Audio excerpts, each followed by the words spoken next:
Welcome to McPlum, simple solutions served daily. You start by opening the PDF in a reader that exposes print scaling. Once done, press print and locate page sizing or scale. This controls how content maps to paper. Make sure to switch from actual size to custom scale or fit and enter a larger percent, for example 110-150%, to increase font size on the output. You do this because printers scale the entire page, which grows text without changing layout.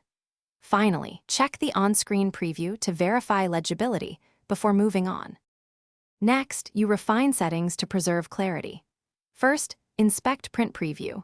It shows how scaling affects line breaks and margins, so you can adjust orientation or switch to a larger paper size to avoid truncation. If your reader offers print as image or an advanced rasterize option, enable it when vector fonts distort after scaling. Also, set quality/DPI higher to keep text sharp when enlarged. Make sure to target the correct tray and paper size so the printer doesn't auto-fit and undo your scaling adjustment. Finally, you complete the task by running a single test page to compare 100% versus your scaled output.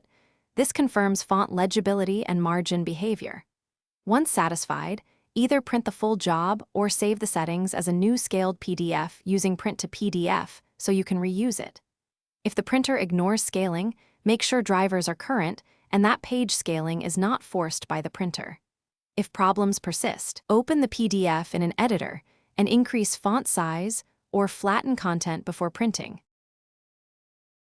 Thanks for watching. Stay juicy and subscribe.